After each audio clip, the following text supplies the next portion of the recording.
There's a tremendous formal beauty to language as Chomsky and how he analyzed it, and I think some of it might be elegant description of historical processes, but I think some of it also is a description of psychological processes. And I think the empirical question is, what is really a description of history and what's really a description of psychology? Mm-hmm. Let me mention one other sort of connection, since it is, I think, it's become increasingly of interest, I guess, to me as I've kind of gone full circle to the really exciting cosmic questions that were raised in this article when I was a freshman. I often get asked, do you also agree with Chomsky's politics? And also the corresponding question is, what's the connection between Noam's theory of language and his theory and his political orientation, since both of them are so striking, are so radical by the standards of I guess, the larger intellectual context. In my case, I was influenced by Chomsky's argument in a book not cited very much, but since it came out when I was an undergraduate, it had a big effect on me, called Reflections on Language, which I think is one of Chomsky's most interesting books, because it is the book that lays out the connections between his theory of language, his theory of human nature, and his theory of politics.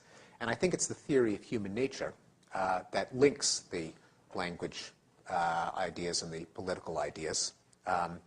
Again, this is a major argument in the blank slate, is that a lot of people's reaction to theories of psychology are because they seem to embody pictures of human nature that have political consequences that people often are uncomfortable with or embrace.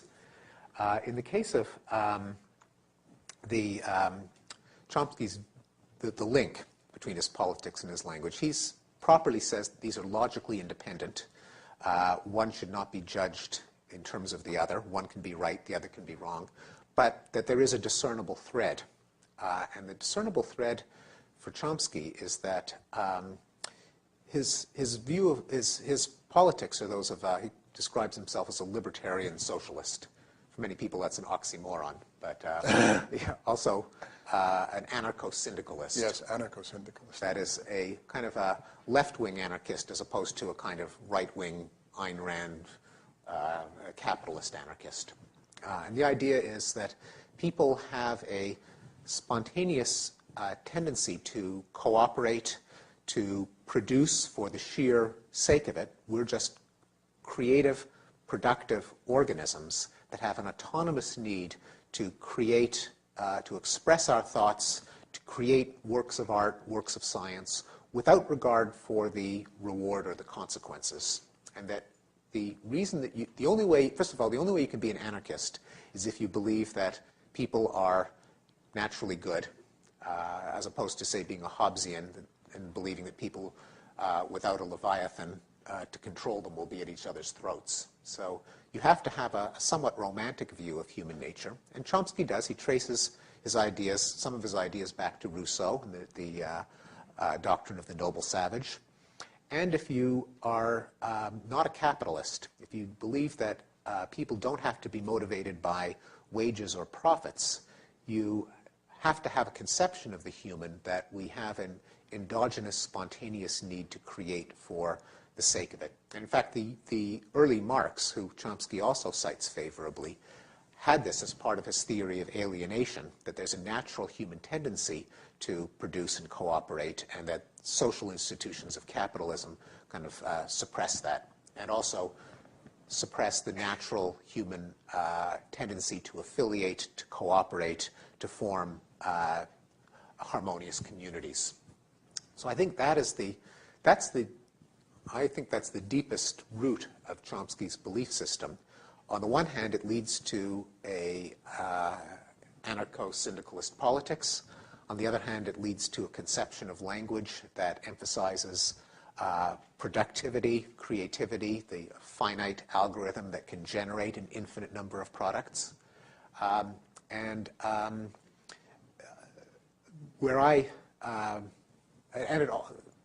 third thing is it also leads to a view of the evolution of language that would de-emphasize the utility of language as a system of communication, but rather say that language is not for communication, communication being something where you expect some effect and you do it in order to get some effect on your back from the person with whom you've shared information, but rather it's just an endogenous system for externalizing or expressing thought.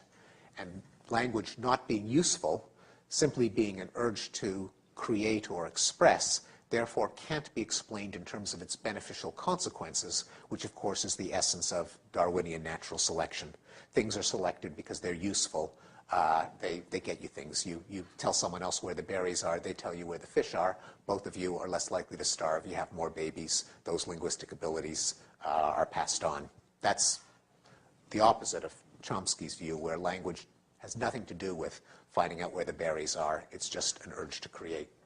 And I have to say that that's a view which is, I think, fascinating and in some ways beautiful, but it's very different from my view. Being a more rooting my own nativism in evolutionary biology, I'm more impressed by the Darwinian arguments and evidence about where innate things come from. And that makes it very hard to think of humans as, first of all, developing any complex system outside the evolutionary process, but also leads to a more Hobbesian view of human nature, that I'm not an anarchist. I think liberal democracy is a very good thing, partly for reasons that Hobbes pointed out, namely that in a state of anarchy, I think the empirical evidence suggests that anarchy in the dictionary sense of no government leads to anarchy in the vernacular sense of violent chaos. And so politically, I certainly part company from Chomsky in not being a radical or an anarchist, but being a moderate and a big fan of liberal democracy. And it's because I think the view of human nature that impresses me is one that emphasizes that we, although we do have some tendency to cooperate, there's also a dark side to human nature. And that's the fundamental split.